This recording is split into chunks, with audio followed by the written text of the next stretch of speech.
Dan untuk membahas apa yang akan menjadi keputusan Hakim Sulaiman hari ini, serta mengulas sidang yang telah digelar minggu lalu, bersama kami sudah hadir di studio mantan Wakapolri Komjen Purnawirawan Ugro Seno dan juga pakar hukum pidana Universitas Indonesia, Hudri Sitompul. Selamat pagi Bapak-Bapak, terima kasih untuk waktunya sudah hadir di studio NTV. Ini kalau kita lihat hari ini, setelah bergulir sejak tanggal 1 lalu begitu ya, Jumat sudah ada sidang kesimpulan dan hari ini adalah hari yang dinanti sidang keputusan. Saya ke Pak Ugro dulu. Ini banyak sekali adu bukti, adu klarifikasi begitu di saat persidangan. Tapi yang menarik adalah kuasa hukum Peggy menyampaikan pernyataan bahwa penyidik atau dari Polda Jabar ini banyak ngelanturnya begitu saat di sidang. Ini kan artinya menunjuk bahwa Polri atau pihak kepolisian kok bisa begitu sampai di persidangan tapi banyak hal yang dianggap ngelantur dari sisi kronologi dan juga bukti. Apa tanggapan Anda melihat itu semua di mana hari ini adalah sidang keputusannya? Iya, kalau sidang sekarang pra-peradilan ini tidak fokus gitu ya. Berarti dari awal juga tidak fokus ini gitu. Jadi kasus ini kalau dipelajari dari awal sampai sekarang lebih banyak memberikan alat bukti itu hanya keterangan saksi.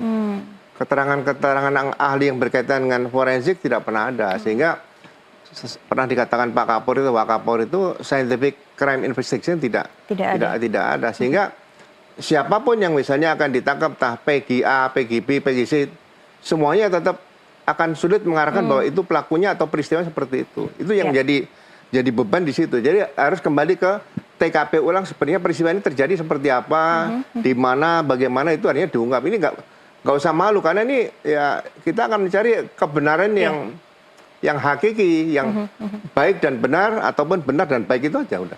Iya, tidak usah malu karena ini harus mengungkap kebenaran yang betul-betul begitu. Karena ini menyangkut sudah ada 7 terpidana begitu yang sudah menjalankan hukuman mereka dan ini mereka terpidana mati begitu ya Pak ya? Iya, jadi antara otak sama hati itu kan ada nurani kalbu di situ.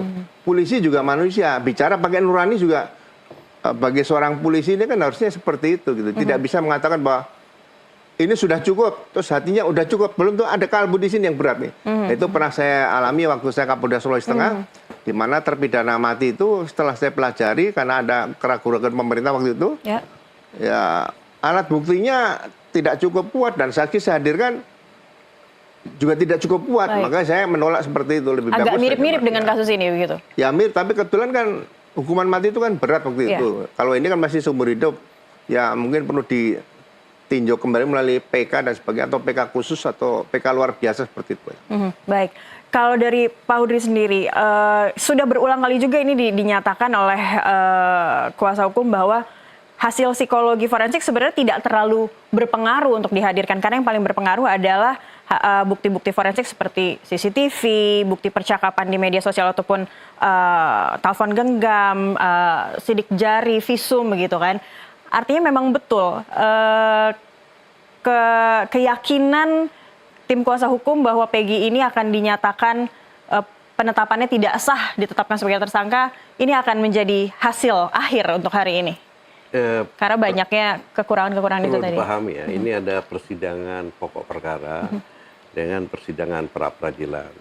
Kalau pokok perkara itu kan mengenai pembuktian apakah seseorang tersangka atau terdakwa itu dengan alat bukti di persidangan itu meyakinkan hakim bahwa dia terbukti memenuhi unsur-unsur yang didakwakan dia. Itu yang kita sebut pemeriksaan pokok perkara. Di dalam hal ini kan mengenai pra-peradilan. Pra-peradilan itu kan sebenarnya adalah kewenangan pengadilan negeri ya untuk mengadili apakah penangkapan, ya, penahanan, penetapan tersangka, pengeluaran SP3, pengeluaran penghentian penuntutan, ganti rugi, dan rehabilitasi. Nah, khususnya dalam perkara ini yang diajukan keberatan oleh penasihat hukumnya Peggy ini adalah mengenai penetapan tersangka. Penetapan tersangka. Kalau dilihat dari KUHP itu memang KUHP dia pasal 77 dan 78 itu tidak jelas menyatakan bahwa ini penetapan tersangka jadi objek. Cuma dikatakan bahwa waktu itu salah tangkap, salah tahan, dan tindakan lain dari penyidik.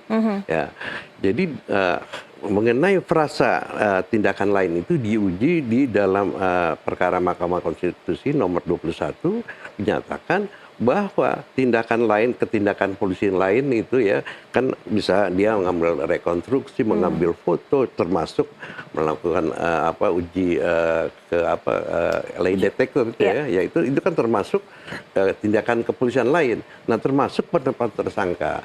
Jadi sejak putusan Mahkamah Konstitusi 21 itu ya kan penetapan tersangka dan salah geledah, salah sita itu jadi menjadi objek. Nah, khusus untuk penetapan tersangka itu ya di dalam jadi putusan Mahkamah Konstitusi itu ada yang amar dan pertimbangan. Jadi harus dipahami putusan hakim itu ya terdiri dari pertimbangan dan amar. Nah, jadi selama ini yang dipahami orang itu hanya isi keputusannya amar, tapi tanpa melihat pertimbangan. Menurut Undang-Undang Pokok Kekuasaan Kehakiman dan KUHP, bahwa pertimbangan itu bagian satu kesatuan dengan putusan amarnya gitu loh. Nah, di dalam pertimbangan putusan Mahkamah Konstitusi 21 itu menyatakan selain untuk menetapkan seseorang menjadi tersangka harus didasarkan dua alat bukti yang sah ya yang sebagaimana dimaksud pasal 180 KUHP ya.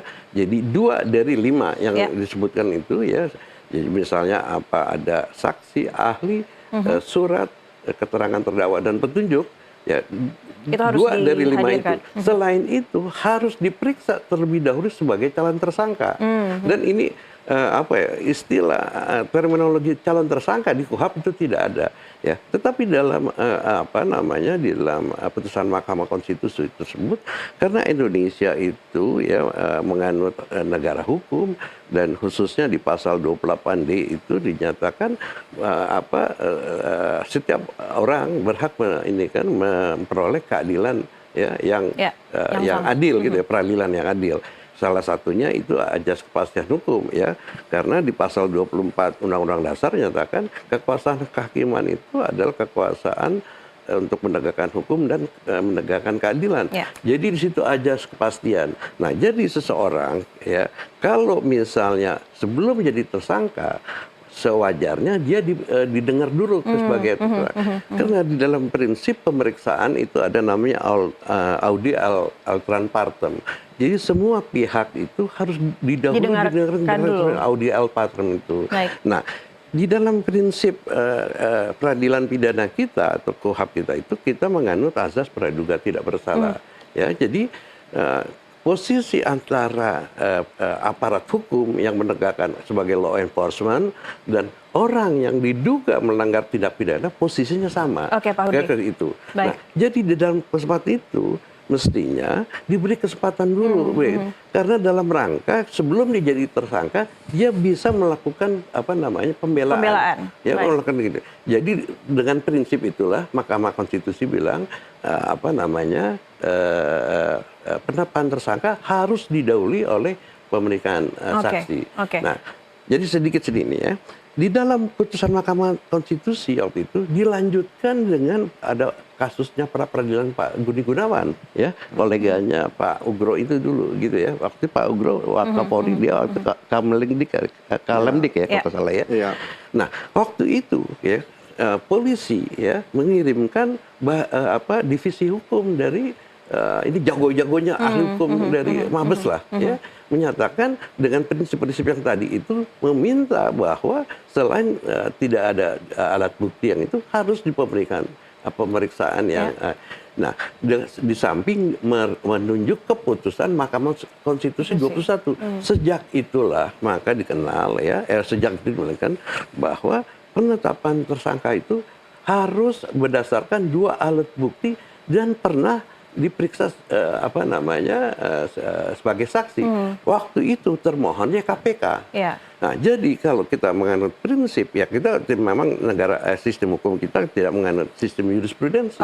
Tetapi dengan ada keputusan yang diikutin dan itu sangat putusan yang kita anggap penting, maka seharusnya ya kepolisi itu dia konsisten. Oke, singkatnya ada cacat prosedural begitu untuk langkah-langkah hingga akhirnya kasus ini, penetapan Peggy ini sampai ke sidang pra-peradilan begitu ya Pak Menteri ya? Di dalam pra-peradilan ini menurut peraturan Mahkamah Agung nomor 4 tahun 2016 bahwa objek daripada itu yang sudah kita singgung tadi juga harus dengan segi-segi formalitasnya, artinya prinsip-prinsip administrasi penyidikan itu harus diikuti. Dan untuk kasus Peggy tidak dilakukan. Dan itu diatur di dalam peraturan Kepala Kepolisian yang terakhir itu adalah Perkap nomor 16 tahun 2019 itu ya dinyatakan ada, bahkan sekarang itu sebelum jadi begini, dalam hal perkara yang pembuktiannya sulit yang menurut Perkap itu wajib dilakukan gelar perkara. Oke, kalau di kasus Peggy apa yang Anda lihat begitu? Selain memang kalau kita lihat ini juga banyak yang menyatakan ini cacat prosedural sebenarnya. Banyak hal langkah-langkah yang seharusnya dilakukan oleh tim penyidik tapi dilewatkan, tidak dilakukan atau banyak yang kronologinya ya, ini itu kan begini. Tidak sesuai begitu. Saya ini kan nggak melihat berkas, tetapi berdasarkan sumber-sumber yang ada di media bahwa dahulu yang tahun 2016 para tersangka itu ya tidak melalui pemanggilan, tidak lakukan prosedur, dia langsung diperiksa. Mestinya kan ada pemanggilan dulu ya. Nah, pemanggilan itu dasarnya ya kan penyidikan harus ada sprindik. Sprindik itu dasarnya ada pelimpahan perkara penyelidikan. Penyelidikan itu dasarnya ada laporan polisi. Tapi ini semua prosedurnya dilewati. Karena waktu itu ditangani langsung oleh Pak Rudiana yang dia serse juga. Tetapi dia unit narkoba. Dia sebagai serse artinya walaupun misalnya dia serse ya harus prosedur gitu. Memang betul, seluruh anggota Polri itu wajib ya. Kalau dia mengetahui ada pelanggaran tindak pidana, wajib dia melakukan laporan polisi. Tetapi tidak seluruh anggota Polri boleh melakukan penyidik karena ada surat perintah penyidikan. Ya Pak Ugro, disebutkan siapa timnya dan seterusnya. Jadi dalam kasus ini itu semua prosedur dilanggar. Langsung orang didengar ya, diambil BAP-nya. Ya kita tahu misalnya katanya ada penekanan ya walaupun udah dibantah, tetapi kan ada foto-foto ya bahwa ada itu para tersangka waktu mukanya bengap-bengap itu ya kan. Ya waktu itu diakui bahwa bukan dilakukan oleh anggota polisi, tetapi dilakukan oleh sesama tahanan. Tetapi apa pentingannya sesama tahanan dan ini? Dan belakangan kepala rutannya dikenakan sanksi karena dia melakukan. Artinya kan sebenarnya orang yang di dalam tahanan ya polisi dia mempunyai hak asasi juga. Bukan berarti semua orang yang ditahan itu boleh dilakukan pelanggaran etik, nggak boleh. Jadi ada hal-hal yang waktu itu yang selain tidak prosedural ada yang pelanggaran hak asasi gitu loh. Jadi kalau di dalam persidangan terdakwanya dia menyangkal dari itu bisa masuk akal karena dia memang ada perlakuan fisik ya. Nah jadi kembali ke pra-peradilan ini mestinya kan yang dilihat oleh hakim itu prosedurnya itu sudah betul atau tidak untuk penetapan si Peggy sebagai tersangka. Dan untuk prosedur ada nggak dua alat bukti yang signifikan? Baik Pak.